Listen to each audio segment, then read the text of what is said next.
안녕하세요. SDK를 위해서 우리가 코스모스 어플리케이션을 개발하는 방법에 대해서 워크숍을 진행할 코스모스 코어 개발자로 일하고 있는 윤주훈이라고 합니다.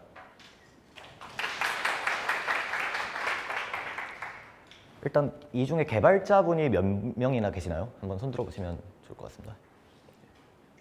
고랭 경험이 있으신 개발자는 얼마나 되시나요?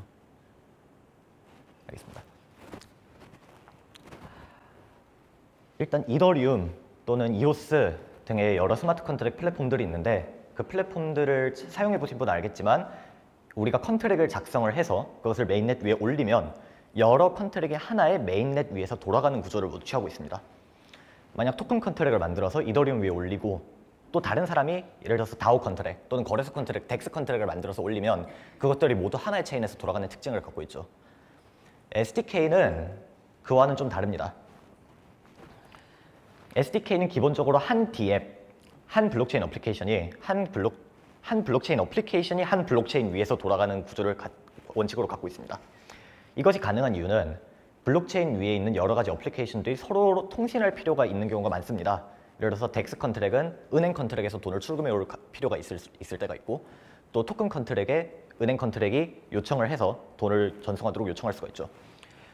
이런 것들 때문에 한 네트워크 위에 여러 컨트랙이 있는 구조를 채택한 이유가 많았는데 이 텐더민트 합의 구조 덕분에 우리는 여러 가지 체인들이 서로 간에 통신을 할 수 있도록 만들었습니다. 그 장점 덕분에 우리는 한 D앱이 한 체인 위에서 돌아가는 원칙을 지킬 수가 있었고 이는 최종적으로 성능 향상 그리고 최적화라는 장점을 가져오게 됩니다. 솔리디티는 이더리움에서 사용되는 스마트 컨트랙 언어고 그 외에도 다양한 곳에서 사용되고 있습니다. 이더리움 외에 이오스에서도 솔리디티를 사용할 수 있도록 지원하려고 하고 있고요. 솔리디티의 가장 큰 문제점은 써보신 분은 알겠지만 굉장히 불편합니다.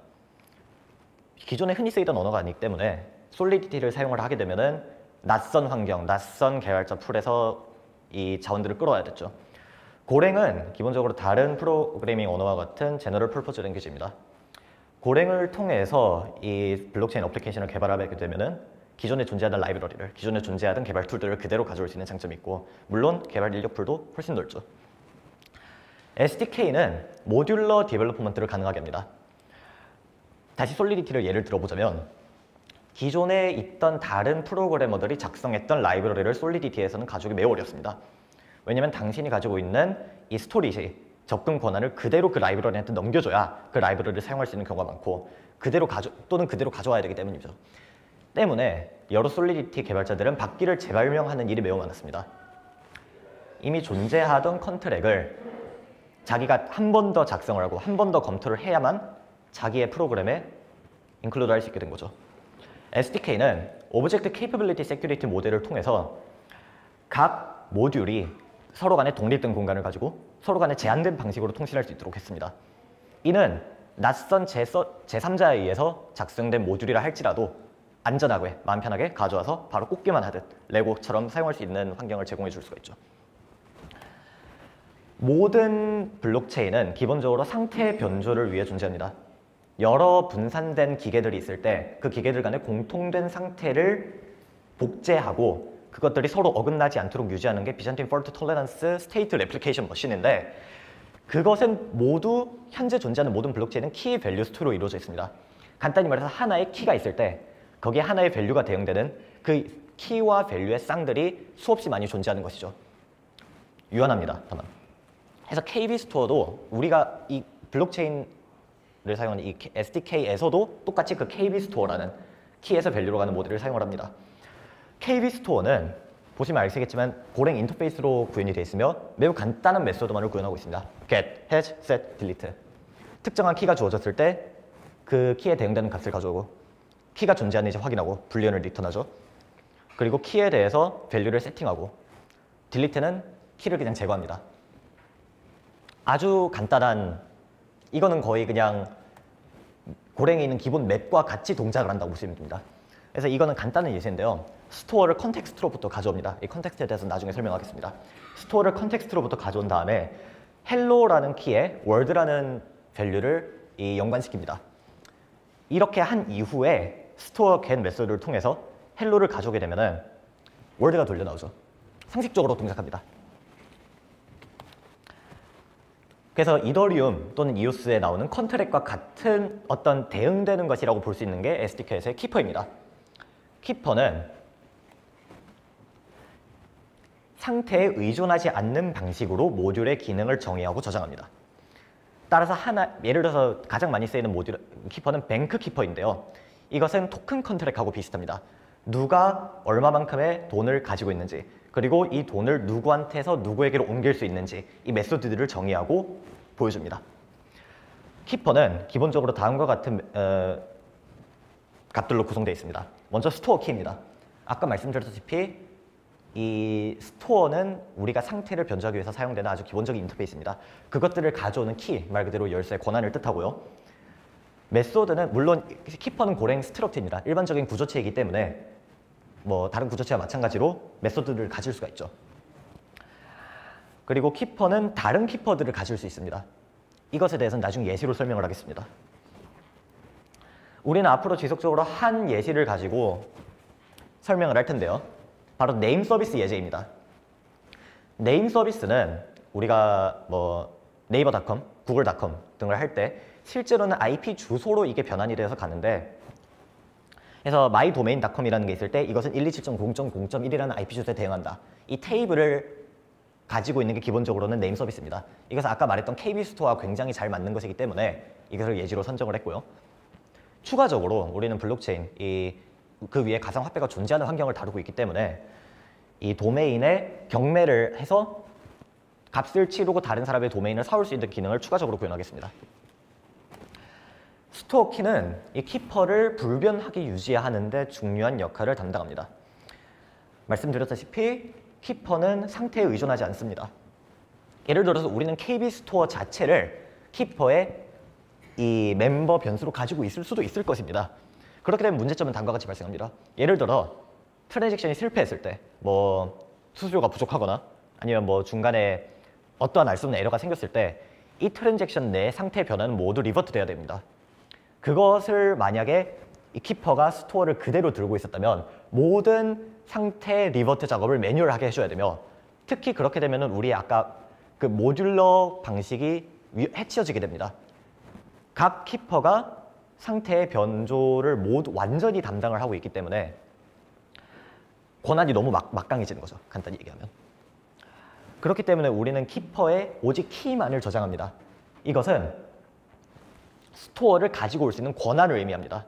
따라서 키퍼는 오직 권한만을 소유하며 그 자체로는 어떠한 스토어도 들고 있지 않습니다. 여기에는 두 가지 메소드가 예시로 나와 있습니다. 하나는 getValue, 하나는 setValue입니다. 키퍼는 아주 기본적인 getSet 메소드를 보통 정의하는 경향이 있습니다. getValue는 특정 도메인이 어떤 IP 주소로 연관이 되는지를 가져오는 메소드라고 볼 수가 있습니다. 먼저 스토어를 컨텍스트에서 kbStore 메소드를 통해서 가져옵니다. 이때 우리는 k.key라는 이 키퍼가 가지고 있는 키를 통해서 스토어를 가지고 있는 걸 볼 수가 있는데요. 나중에 설명하겠지만 오직 kbStore는 키를 통해서만 스토어를 가져올 수 있기 때문에, 예를 들어서 키퍼는 자기가 가지고 있는 이 키, 자기가 소유하고 있는 이 권한을 제외한 영역의 스토어는 절대 손댈 수가 없는 것이죠. 이는 키퍼들이 서로 간의 영역을 침범하지 않도록 함으로써 안전한 환경을 제공할 수 있습니다. 아까와 같습니다. 나머지는 도메인을 인자로 넘겨가지고 실제 밸류를 스토어에서 가져오고 그것들을 스트링으로 변환합니다. set 밸류도 마찬가지입니다.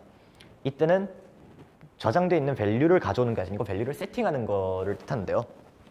마찬가지로 스토어를 가지고 있는 권한 키를 통해서 가져온 다음 그곳에 set 메소드를 통해서 도메인이 밸류로 대응되도록 세팅을 합니다. 혹시 여기까지 질문 있으십니까?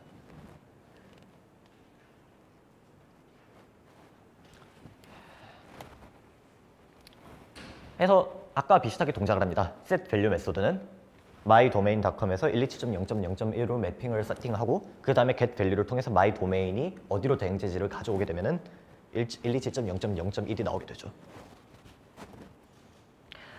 비주얼로 나타내면 이렇습니다. 키퍼는 오직 키만을 가지고 있습니다. 이 키는 컨텍스트의 kbStore 메소드로 전달이 되고 이 리턴 값은 하나의 SDK kbStore가 되며 그것은 get, set 등 아까 봤던 kbStore 메소드들을 노출합니다. 이 방식을 통해서 우리는 스테이트리스한 이 상태가 존재하지 않는 영역과 상태가 존재하는 영역을 명확하게 구분을 할 수 있게 됩니다.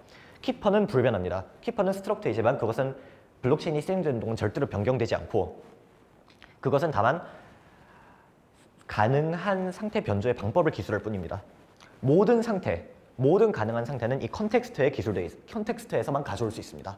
말 그대로 이것은 문맥이고 트랜잭션이 메시지가 실행될 때마다 이 컨텍스트는 바뀌게 되고 이것은 키퍼가 건드릴 수 없는 영역, 키퍼의 영역 밖에서 우리가 코어에서 정의한 방법대로 상태는 변경됩니다.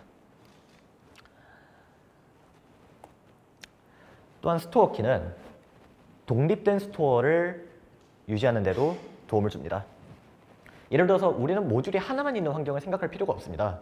모듈이 여러 개가 있는 어플리케이션은 많습니다. 각 모듈은 자신이 가지고 있는 그 키를 통해서만 스토어를 가지고 올 수 있기 때문에 서로 간의 영역이 침범되지 않죠.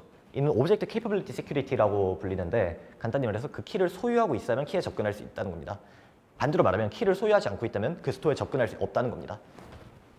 만약 다른 키퍼가 자신의 스토어에 접근하고 싶다고 하면 그 키를 다른 키퍼에게 넘겨줄 수 있겠죠. 하지만 명시적으로 그렇게 하지 않는 이상은 불가능하다는 겁니다. 스토어 키는 하나만 있지 않습니다. 여러 개가 있을 수 있고요. 그래서 위에 보면은 아까 봤던 그 네임 서비스 키퍼는 이 하나의 스토어 키를 가지고 있고 밑에 보면 새롭게 나타난 이 레퓨테이션 키퍼라는 놈은 또 다른 스토어 키를 갖고 있습니다. 위에 두 함수는 위에 두 문단은 아까와 같고요. 레퓨테이션 키퍼는 뭐 예시를 위해 넣은 것인데 간단하게 뭐 하나의 도메인이 갖고 있는 평점 또는 접속자의 수를 말한다고 쳐줘. 그래서 이것은 아까는 도메인 스트링, 문자열로부터 실제 IP 주소 스트링으로 대응을 했지만 여기서는 도메인 스트링으로부터 레퓨테이션 정수값으로 대응을 합니다. 마찬가지로 스토어를 KB 스토어 메소드를 통해서 가져오고 바이츠를 이 도메인을 통해서 가져옵니다. 여기서 한 가지 새롭게 추가된 것은 코덱이라는 것인데 스트링, 바이트 어레이 이 두 가지는 우리가 쉽게 바이트 슬라이스, get과 set에 사용되는 타입으로 형변을 할 수 있지만 다른 타입들은 아닙니다. 다른 타입들을 예를 들어서 정수, 불리언 등등의 값은 우리가 별도로 바이트 어레이로 변환시키고 다시 디코딩하는 방법을 기술을 해야 합니다.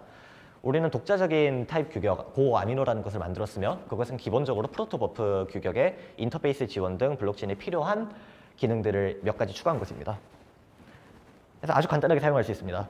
코덱을 키프 안에 저장한 후 코덱의 언마셜 바이너리는 바이트 어레이로부터 실제 값으로 해독을 해내는 놈입니다. 그래서 이 바이트를 레퓨테이션으로 옮기는 거죠. 해독을 하면서. 그리고 그 값을 돌려줍니다. 그래서 두 가지 키퍼가 있습니다. 하나는 네임 서비스의 키퍼고 하나는 레퓨테이션의 키퍼입니다. 처음의 키퍼는 자신만의 스토어 키를 가지고 있기 때문에 KB 스토어 메소드는 그거에 대응되는 KB 스토어를 돌려줍니다.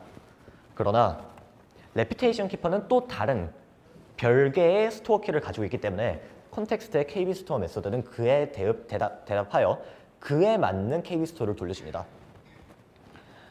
이는 스토어 공간의 분리를 명확하게 만들며 KB 스토어가 오직 스토어 키만 디펜던트하게 만들므로써 서로 간의 영역이 침범될 수가 없는 상황이 된 거죠. 아까 말씀드렸다시피 메소드들을 정의할 수가 있습니다. 캐피탈라이즈는 약간 웃긴 메소드인데요. 이미 어떤 도메인이 갖고 있는 밸류를 갖고 와서 그것들을 모두 대문자로 바꾼 다음에 다시 넣는 예제입니다. 이와 같이 키퍼의 여러 메소드들은 상태를 변조할 수도 있고 변조하지 않을 수도 있습니다. 딜리트는 특정한 도메인을 받아가지고 그 도메인에 대응하는 값을 없애버립니다. 삭제하는 것이죠. 키퍼는 다른 모듈로부터 키퍼를 가져올 수 있습니다. 가장 많이 쓰이게 될 키퍼 중 하나가 뱅크 키퍼입니다. EOS IO의 토큰 또는 이어드로임의 ERC20에 대응된다고 볼 수 있는데요. 뱅크 키퍼는 전송, 토큰 추가, 토큰 차감, 토큰 정의 이 정도의 메소드를 정의합니다. 해서 만약 키퍼가 뱅크 키퍼를 내부에 가지고 있다면 그래서 우리는 이 블록체인의 예시를 더 명확하게 하기 위해 바이 도메인이라는 메소드를 새로 만들었습니다. 기존의 밸류를 단순히 셋하는 것에 넘어 이것은 바이어가 있을 때 이 바이어의 계좌로부터 구매한 비용을 차감하는 로직이 추가로 들어가 있습니다. 말 그대로 도메인을 사는 것이죠.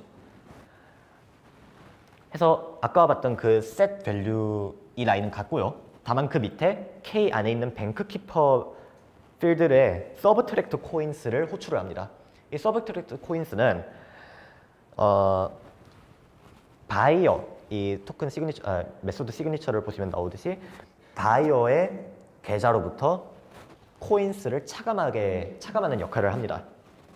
이때 우리가 패스하는 것은 컨텍스트이며 이 컨텍스트에 뱅크 키퍼가 접근할 수 있는 영역은 우리의 키퍼로부터는 접근이 불가능합니다. 오직 우리는 이 뱅크 키퍼가 우리한테 접근하도록 허용한 특정한 제한된 방식, 즉 서브트랙트 코인스, 애드 코인스 이 방법들을 통해서만 그 내부에 있는 상태를 변조할 수 있다는 것이죠. 따라서 기본적으로 최대한 상호 의존성을 줄이고 그 방식을 제약함으로써 모듈성을 극대화시키고 신뢰되지 않는 제3자의 모듈도 비교적 쉽게 임포트할 수 있도록 한 게 철학입니다. 지금까지 우리는 모듈을 작성할 때 그 키퍼, 즉 컨트랙과 같은 역할을 하는 키퍼가 어떤 식으로 정의되고 어떤 식으로 작동하는지를 알아봤는데요. 다른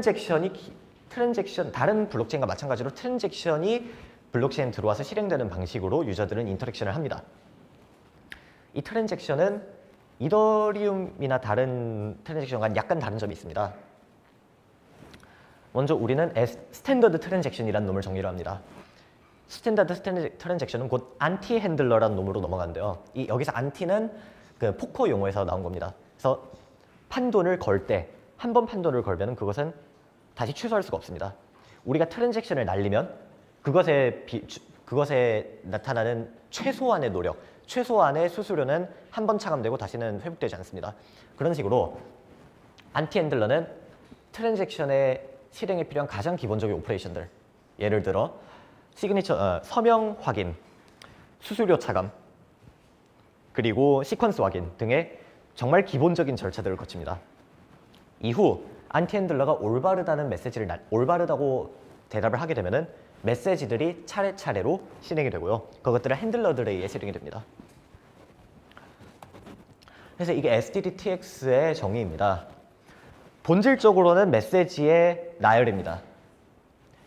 이더리움을 해보신 분은 알겠지만 컨트랙에 ERC20 토큰을 보낼 때 굉장히 불편해 본 적이 있을 겁니다.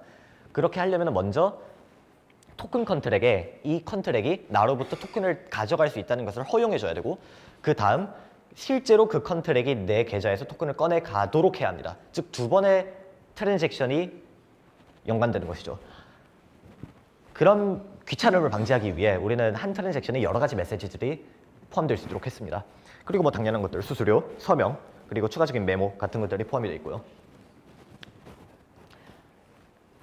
안티 핸들러는 그래서 아까 말했던 것 같이 트랜잭션의 기본적인 적합성을 검증합니다. 서명, 시퀀스 넘버, 그리고 이 코스모스는 기본적으로 이더리움과 같은 가스 모델을 사용하는데 이 가스에 충분한 수수료가 첨부가 되어 있느냐. 만약 옳다면 메시지를 실제로 그 메시지를 실행하는 핸들러들한테 넘깁니다. 메시지는 다음과 같은 인터페이스로 정의가 됩니다. 사실 메시지의 인터페이스 자체는 개발자 입장에서는 그렇게 중요하지 않습니다. 우리가 이 메시지의 타입, 밸리데이트 페이지, getSign by getSigners는 이 메시지가 실제로 실행되기 이전 메시지의 적합성을 검증하는 데 도움을 주는 놈입니다. 예를 들어서 getSigners는 이 메시지가 실행되기 위해 누구의 사인이 필요한가라는 게 될 수 있습니다. 예를 들어 A가 B한테 토큰을 전송하는 메시지를 첨부를 한다면 그것은 A의 사인을 필연적으로 요구하겠죠. 그런 식으로 메시지에 누구의 사인이 필요한지를 알려주는 게 이 getSigners. 그의 getSignByte는 이거를 바이트로 바꾸는 놈이고요. validate basic은 기본적인 검증을 하는 놈. 타입은 나중에 설명하겠지만 타입은 이 메시지가 어느 핸들러에 의해서 실행돼야 하는지를 알려주는 놈입니다. 혹시 여기까지 질문 있으세요?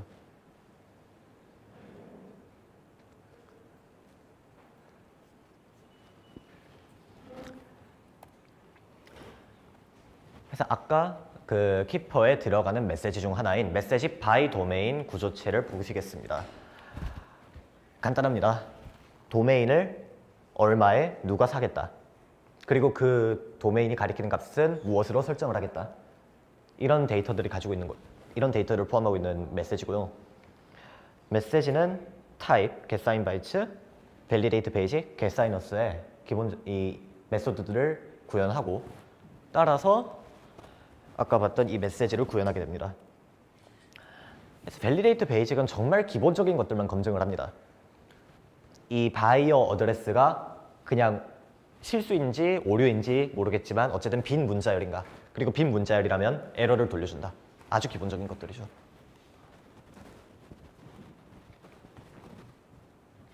마지막으로 핸들러입니다. 핸들러는 이 메시지의 타입에 의거하여 메시지가 어떤 식으로 상태를 변환해야 하는지를 정의합니다. 핸들러는 이 메시지 타입에 의해서 정의됩니다. 그래서 아까 이 메시지 바이 도메인을 보시면은 이 타입은 네임 서비스라는 타입을 가지고 있는데요. 만약 이 외에도 뭐 메시지 셋 도메인, 하여튼 여러 메시지가 있다고 할 때 그것들이 네임 서비스라는 타입을 돌려주도록 정의를 한다면은 그것들은 모두 하나의 핸들러로 갑니다.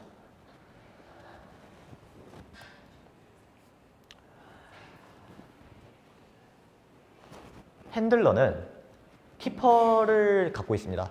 그래서 키퍼와 메시지를 컨텍스트와 함께 조합하여 그 컨텍스트의 상태를 변환하는 명령을 내리는 것이죠.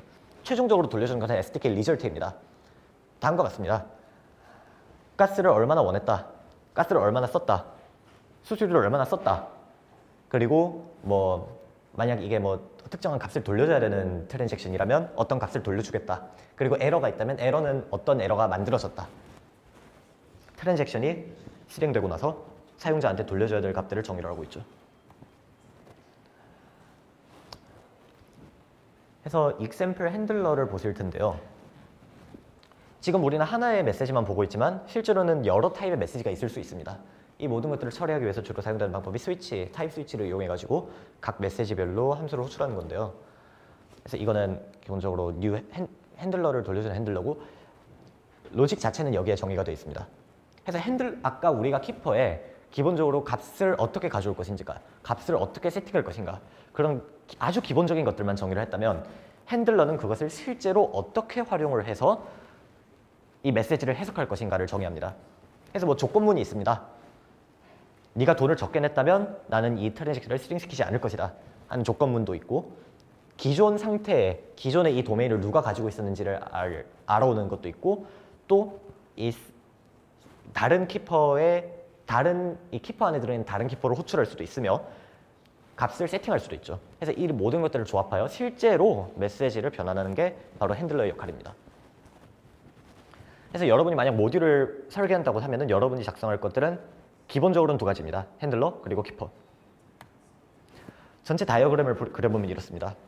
스탠다드 트랜잭션은 사용자의 수수료 또는 시그니처 같은 그 정보와 메시지 여러 개로 구성되어 있습니다. 그것은 먼저 안티 핸들러로 들어가 검증을 거칩니다. 안티 핸들러가 만약에 이 트랜잭션이 올바르지 않다고 하면은 트랜잭션은 폐기되고 실행되지 않은 걸로 돌아갑니다. 물론 수수료는 차감되고요. 기본적인. 하지만 만약 안티 핸들러가 그 트랜잭션이 옳다고 말하면 이내 그것은 라우터로 들어갑니다. 라우터는 지금 현재로서는 그렇게 중요하지 않습니다. 라우터는 이 타입에 따라 메시지를 올바른 핸들러로 전달해주는 역할을 한다고 보시면 됩니다. 이제 이 라우터는 메시지의 타입에 따라 핸들러로 하나씩 메시지를 보내주게 되고요. 핸들러는 코드에 정의된 방식에 따라 해야 할 일을 합니다. 키퍼를 가지고요. 최종적으로 이렇습니다. 앱의 기능을 정의하기 위해서 필요한 것은 키퍼입니다. 그래서 키퍼는 스토어를 기초적으로 어떻게 변조할 수 있는지를 나타냅니다. 그리고 그것은 키퍼가 상태를 변조할 수 있는 방법을 제약합니다. 그렇게 함으로써 우리는 안전성을 담보할 수 있고 다른 키퍼들과의 상호작용이 일어났을 때 가능한 예측하지 못한 가능성을 상당히 줄일 수가 있습니다. 트랜잭션은 유저가 블록체인과 어떻게 상호작용하는지를 정의합니다. 곧 데모가 있을 것이고요. 그래서 저는 잠깐 쉬는 시간을 가지려고 합니다. 그 채팅방을 보시고 오신 분은 알겠지만 지금 도커에서 도커의 익샘플 어플리케이션이 나와 있고요. 쉬는 시간 동안 혹시 설치가 안 되신 분은 설치를 하시면 좋을 것 같고,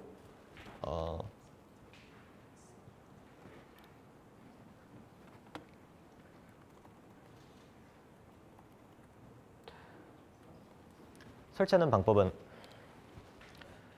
방법은 여기 적어 놓겠습니다. 먼저 도커 설치가 필요하고요.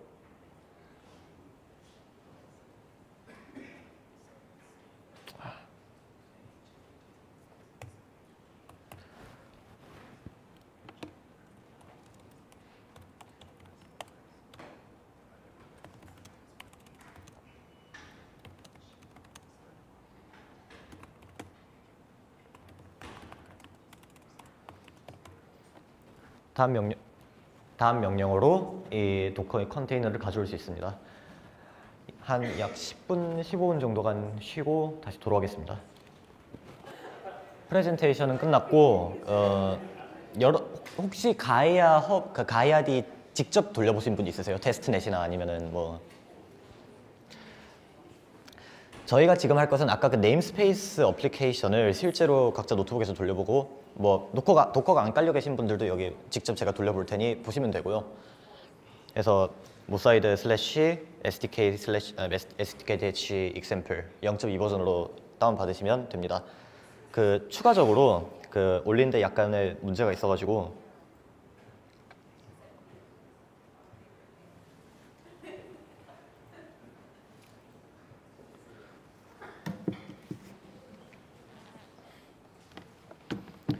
약간의 문제가 있었어서 이거를 해주셔야 되는데요.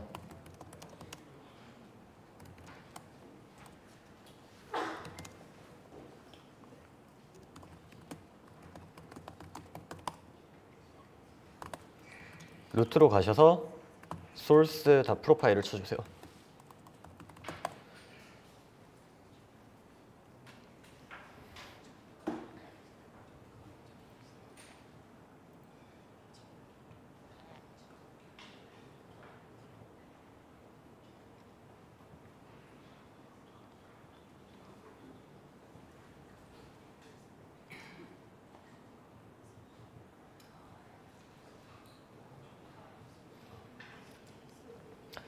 그 상태에서는 이제 NSD와 NSCLI 두 프로그램이 작동이 되는데요. 각 프로그램은 이 코스모스 허브에서의 가이아 D와 가이아 CLI에 대응을 합니다. 이 네임스페이스 앱은 일단 이 데모를 위해서 필요하지 않은 것들은 모두 뺐습니다. 뭐 수수료 검증, 서명 검증, 모든 로직은 다 뺐고요. 대신 이 네임스페이스 부분만 남겼습니다. 그래서 각자의 노트북에서 돌리시려면 NSD init을 치시고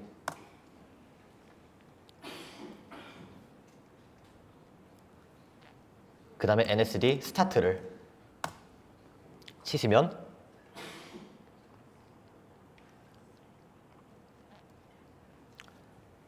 블록체인이 시작되었습니다.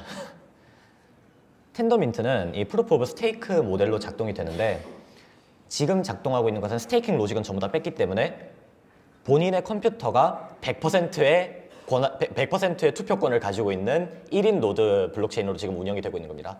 각자의 노트북에서 지금 프라이빗 블록체인이 하나씩 돌아가고 있다고 보시면 됩니다. 뭐 지금 헤이트가 블록이 하나씩 생성되어서 6, 7, 8 뜨는 걸 보실 수가 있고요.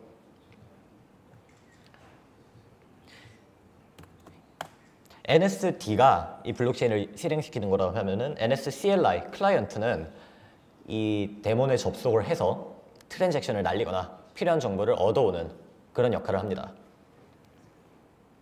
그래서 먼저 NSCLI 잠깐만요. 죄송합니다.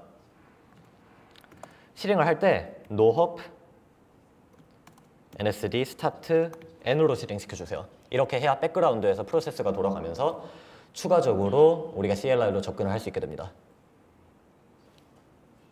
nohop NSD start n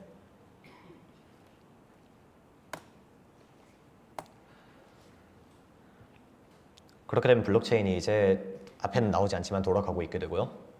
nscli 그리고 아까 나온 로그 중에 이 체인 id를 복사합시다. 체인 id는 각 체인별로 존재하는 유니크한 id입니다. 때문에 만약에 우리가 여러 체인이 접근할 수 있다고 할 때 체인 id를 통해서 각 체인을 구분하는 역할을 하게 돼요. 간단히 말하면 이더리움을 해보시는 뭐 메인넷, 롭스텐, 그런 테스트넷들의 이름 간의 차이라고 보시면 됩니다. 이후 nscli 키스 리스트를 봅시다. 이것은 현재 우리가 갖고 있는 이 키들, 계정들의 리스트를 보여줍니다. 아직 생성을 하지 않았기 때문에 아무것도 뜨지 않습니다. 밑에 잘 보이시나요?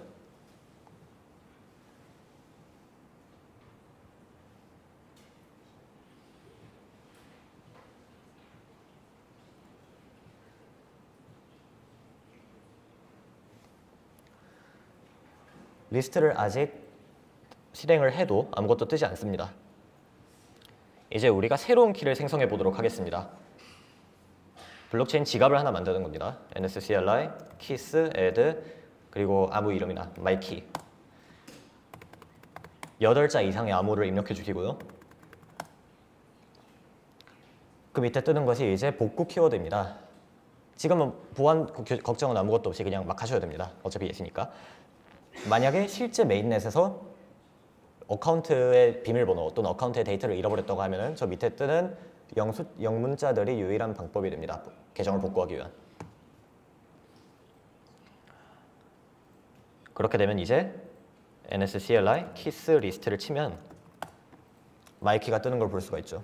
어드레스는 주소고 퍼브키는 이 암호 공개 키입니다. nscli로 계정에 대해서 쿼리를 해보도록 하겠습니다.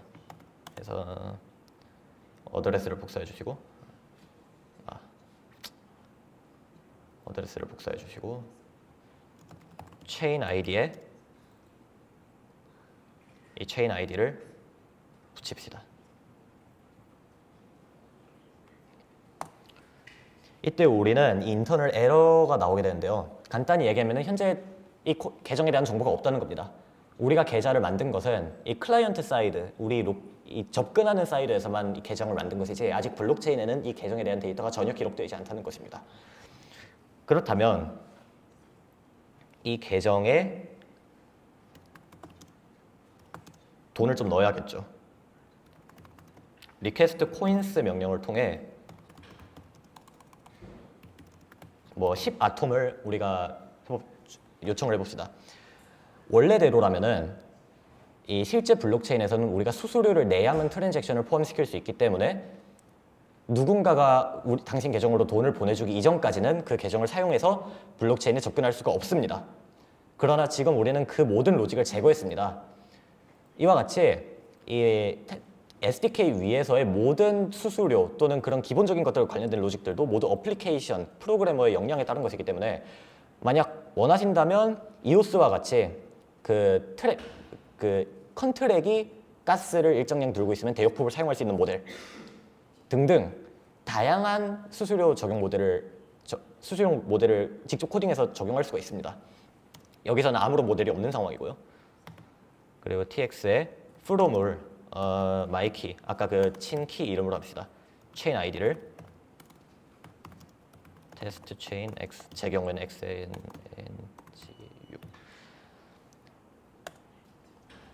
우리가 이번엔 트랜잭션을 실제로 날리는 상황이기 때문에 암호를 요구합니다.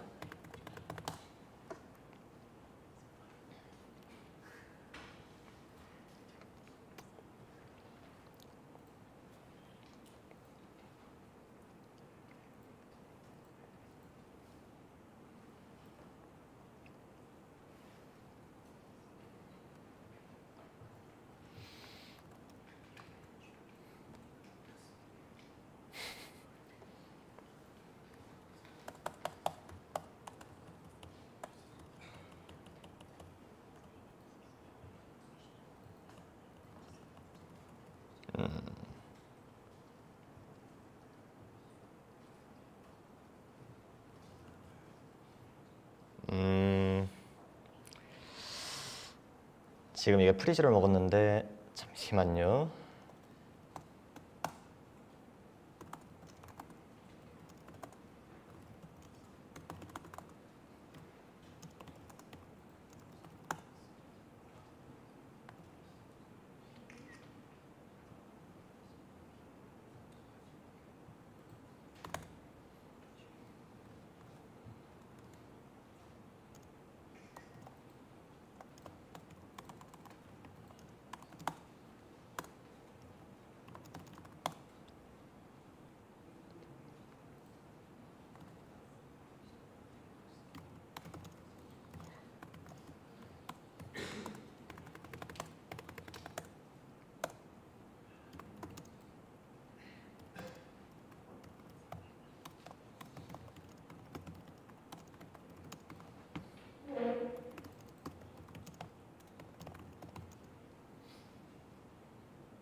예.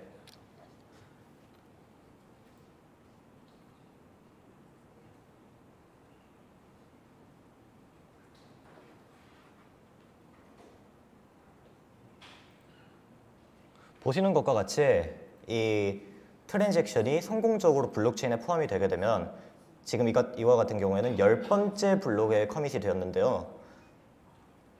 간단히 말하면 이 트랜잭션이 성공했다는 의미입니다. 이제 아까 한 것과 같이 NSCLI 쿼리를 다시 진행시켜 볼게요. 쿼리 어카운트 chain ID test chain UTW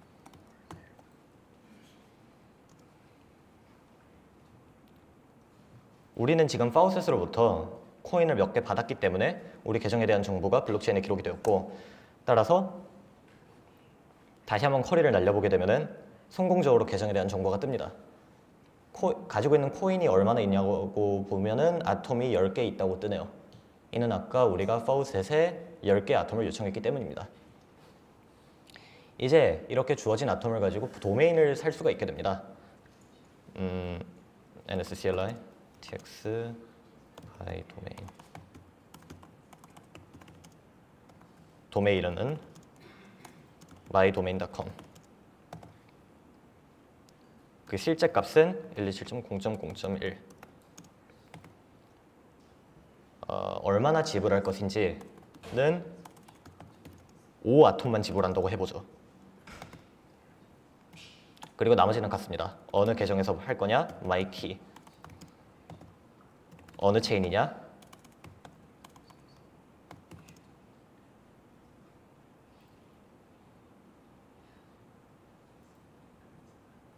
이 체인. 마찬가지로 34번째 블록에 기록되었다는 메시지가 뜨고요. NSCLI 쿼리 잠깐 기다리겠습니다. 혹시 하시는 분들 계시면. 그리고 혹시 질문 있으세요? 여기까지.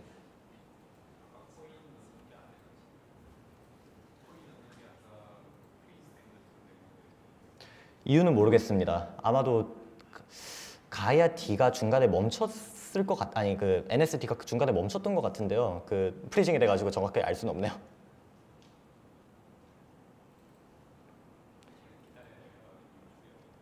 지금 저는 완전히 새로 하나 파가지고 시작을 했습니다. 그러니까 이 밸리데이터가 하나만 있으면 이런 불안정한 상황이 생길 수가 있죠.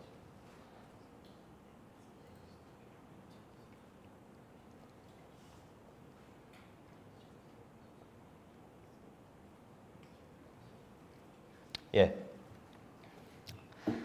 그래서 우리는 by domain이라는 트랜잭션을 날렸고 mydomain.com이라는 도메인을 5아톰을 주고 샀습니다. 이제 NSCLI query domain이라는 명령을 통해서 mydomain.com chain id는 test chain 이때 mydomain.com이 가지고 있는 데이터는 먼저 그 값은 127.0.0.1 그리고 오너는 이게 아까 그 제가 만든 어드레스고요. 이걸 사기 위해 지불됐던 값은 5아톰이라는 결과가 나옵니다. 이 예시에서는 도메인을 사는 예시를 보여드렸는데요. 가이아 데몬도 이와 비슷하게 동작을 합니다. 가이아 D, NSD에 대응되는 가이아 D를 실행을 시키고 가이아 CLI를 통해서 트랜잭션 또는 쿼리를 날리고 뭐 트랜잭션 날리거나 또는 값을 얻어올 수가 있게 되는 거죠.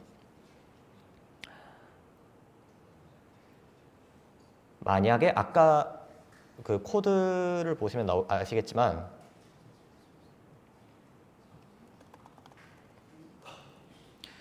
이 핸들러에 우리는 만약 기존에 구매를 하기 위해 지불했던 값보다 더 적은 양을 지불을 하면은 에러를 돌려준다라는 노료칙을 정의한 바가 있습니다. 이제 그것이 실제로 동작하는지를 확인해 보겠습니다. 바이 도메인에 같은 도메인을 이 아톰만 주고 산다고 해보죠. 에러가 뜹니다. 비드가 충분히 높지 않다. 여기에 10아톰을 5아톰을 지불했으니까 우린 이제 돈이 더 없습니다. 아까 10아톰만 리퀘스트를 했기 때문에 리퀘스트 코인스를 10아톰을 다시 해주고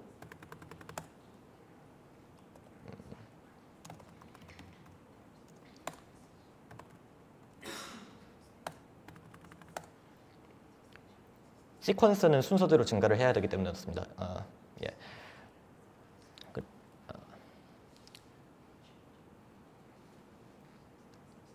그 리퀘스트 코인스가 제대로 잘 안 되시는 분은 이 아톰 숫자를 바꿔보셔도 뒤에 예.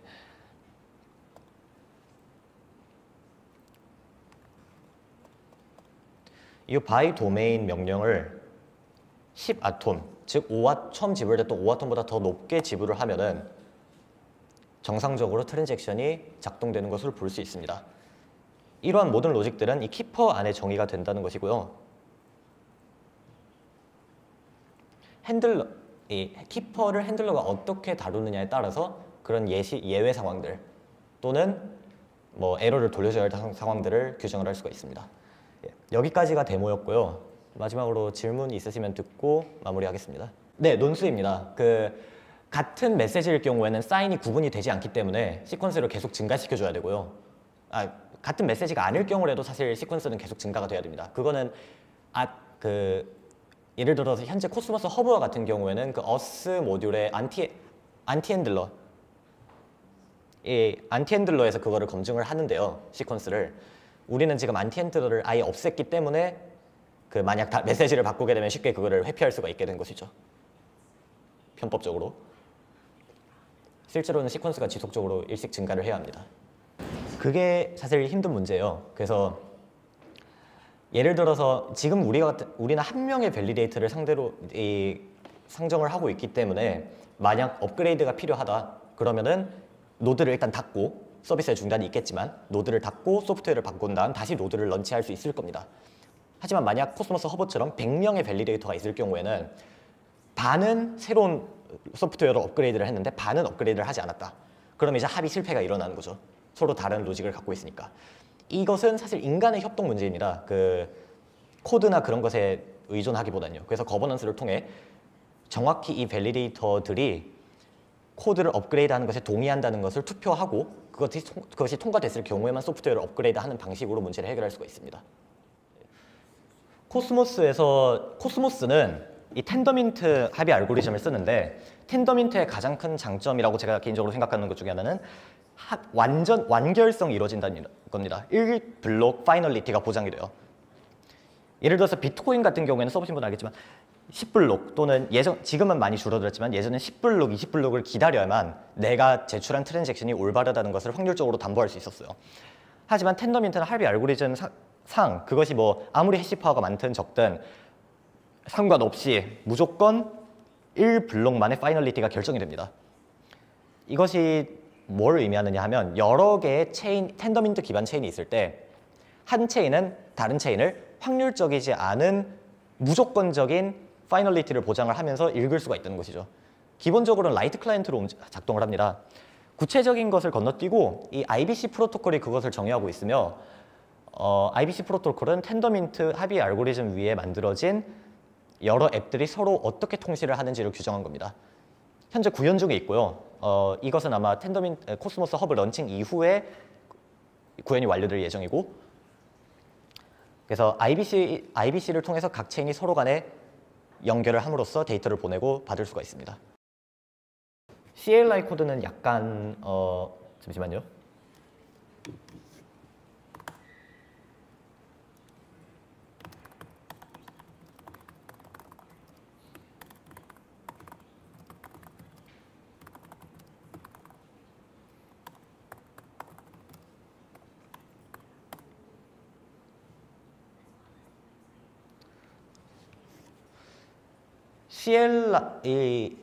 가이아 CLI 또는 NC CLI는 기본적으로 각 모듈에서 정의한 클라이언트 코드를 모두 그냥 묶어놓는 방식으로 동작을 합니다.